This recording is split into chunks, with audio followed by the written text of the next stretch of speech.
api pemberontakan, api yang melawan, mengingatkan yang berkuasa itu harus digemakan. Kenapa?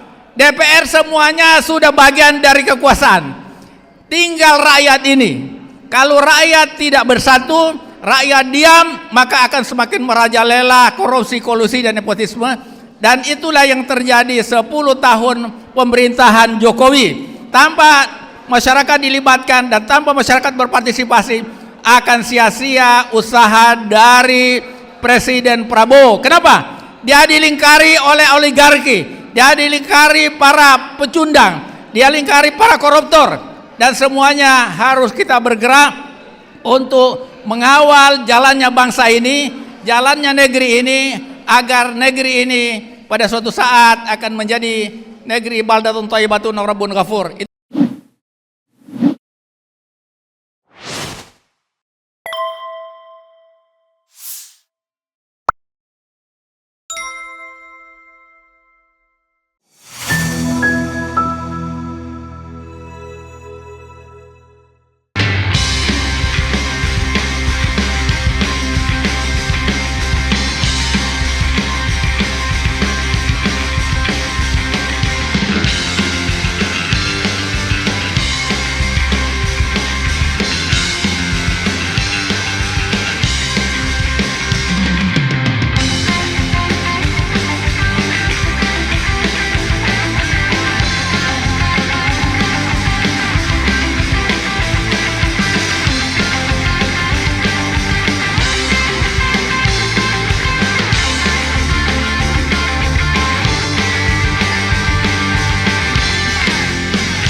Assalamualaikum warahmatullahi wabarakatuh. Terima kasih kepada yang terhormat Dr. Marwan. Saya diundang untuk hadir di tempat ini. Saya sebenarnya niat saya satu saja, ingin mendengarkan apa yang disampaikan Bung Refli ya, dan teman-teman semuanya yang hebat-hebat. Tapi ya saya diberi kesempatan untuk bicara di forum yang berbahagia ini. Pertama, saya ingin menyampaikan situasi sosial yang dihadapi bangsa Indonesia. Setelah kita merdeka hampir 80 tahun lamanya, mayoritas pendidikan anak-anak kita ini atau bangsa kita baru tamat SMP. Tahun 2022 itu mayoritas tamat SD. Sekarang sudah naik pangkat tamat SMP. Pertanyaannya, bagaimana menghadapi masyarakat ASEAN, orang Filipina, orang Malaysia, orang Singapura datang ke sini. Apalagi orang Cina datang ke sini. Itulah sebabnya mayoritas pekerja kita itu ya jadi kuli gitu. Itu pun kalau diterima untuk bekerja. Ini hal yang sangat mendasar yang memprihatinkan saya, membuat saya menangis. Yang kedua, orang miskin. Batas garis kemiskinan yang ditetapkan oleh BPS itu, kalau kita berpenghasilan 1 bulan 583.000 kurang lebih, berarti kita sudah tidak miskin. Kalau dibagi 30 hari, maka berarti orang Indonesia kalau berpenghasilan 19.000 sudah tidak miskin. Sekarang bayangkan kita makan siang hari ini berapa harganya itu? Bisa jadi 25.000. Nah, bagaimana orang mau hidup?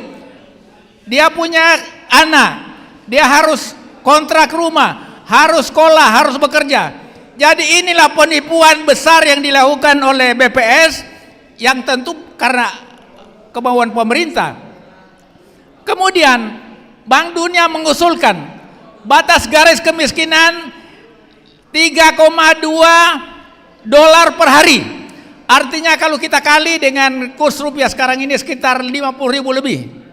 Kalau dikali 30 hari berarti 1.500.000, berarti kita sudah tidak miskin. Itu pun sebenarnya masih kurang. Tapi ini bapak-bapak, ibu-ibu yang saya hormati dan banggakan, kalau pemerintah menjadikan batas garis kemiskinan 3,2 US dollar per hari. Jumlah orang miskin di Indonesia 110 juta. Dan itulah yang menjadi sasaran dalam pilkada. Maka pilkada itu dengan politik uang, politik sembako, selesai semuanya. Jadi tugas kita apa? Ini ada ustaz kita dari Bandung yang sering saya dengar ceramahnya yang sangat bagus sekali. Apa tugas kita, saudara-saudara? Mendesak pemerintah bagaimana menyelesaikan masalah kemiskinan. Dan Prabowo sudah bicara ketika berbicara di hadapan Majelis Permusyawaratan Indonesia akan memberantas kemiskinan. Tapi bisakah kita lakukan ini kalau pendidikan orang rendah? Jadi kita berada dalam situasi yang sangat sulit. Kita memulai dari mana? Ada seorang teman 5 periode dia menjadi anggota DPR RI, pernah di BPK. Saya tanya sama dia, Bung, Anda pernah menjadi ketua Banggar, Anda pernah menjadi ketua komisi bidang keuangan. Memulai dari mana untuk memperbaiki negeri ini? Dia sendiri juga bisa jawab, Pak.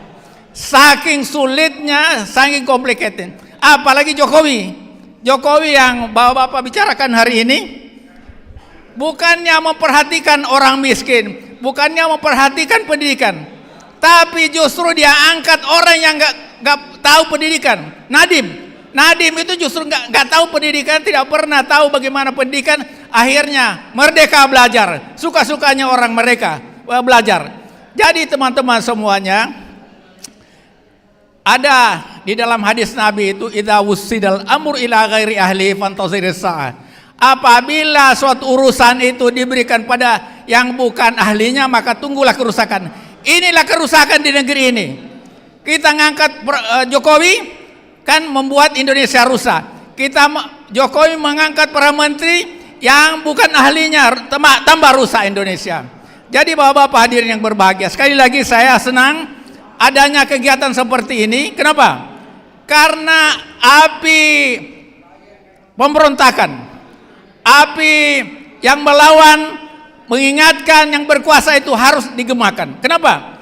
DPR semuanya sudah bagian dari kekuasaan. Tinggal rakyat ini. Kalau rakyat tidak bersatu, rakyat diam, maka akan semakin merajalela korupsi, kolusi, dan nepotisme. Dan itulah yang terjadi 10 tahun pemerintahan Jokowi. Dan kita tidak ingin mengulangi di masa Presiden Prabowo semakin merajalela korupsi. Walaupun kita apresiasi, kita bangga dengan semangat dia memberantas korupsi, memberantas kemiskinan, meningkatkan mutu pendidikan. Tapi semuanya harus ada dorongan, harus ada dukungan dari masyarakat. Tanpa masyarakat dilibatkan dan tanpa masyarakat berpartisipasi, akan sia-sia usaha dari Presiden Prabowo. Kenapa? Dia dilingkari oleh oligarki, dia dilingkari para pecundang, dia dilingkari para koruptor, dan semuanya harus kita bergerak untuk mengawal jalannya bangsa ini, jalannya negeri ini, agar negeri ini pada suatu saat akan menjadi negeri baldatun thayyibatun wa rabbun ghafur. Itu saja Prof. Refli Harun yang ingin saya sampaikan. Sekali lagi saya bangga, saya terima kasih atas acara ini. Mudah-mudahan acara ini terus berlanjut untuk mengembangkan sikap-sikap kritis untuk kebaikan negeri yang kita cintai ini. Terima kasih. Assalamualaikum warahmatullahi wabarakatuh. Api pemberontakan, api yang melawan, mengingatkan yang berkuasa itu harus digemakan. Kenapa? DPR semuanya sudah bagian dari kekuasaan. Tinggal rakyat ini. Kalau rakyat tidak bersatu, rakyat diam, maka akan semakin merajalela korupsi, kolusi, dan nepotisme. Dan itulah yang terjadi 10 tahun pemerintahan Jokowi.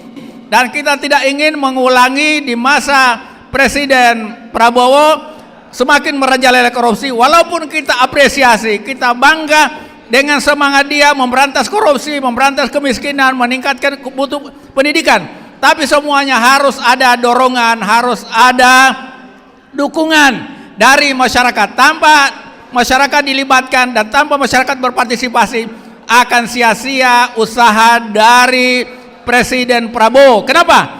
Dia dilingkari oleh oligarki, dia dilingkari para pecundang, dia lingkari para koruptor, dan semuanya harus kita bergerak untuk mengawal jalannya bangsa ini, jalannya negeri ini, agar negeri ini pada suatu saat akan menjadi negeri baldatun thayyibatun wa rabbun ghafur.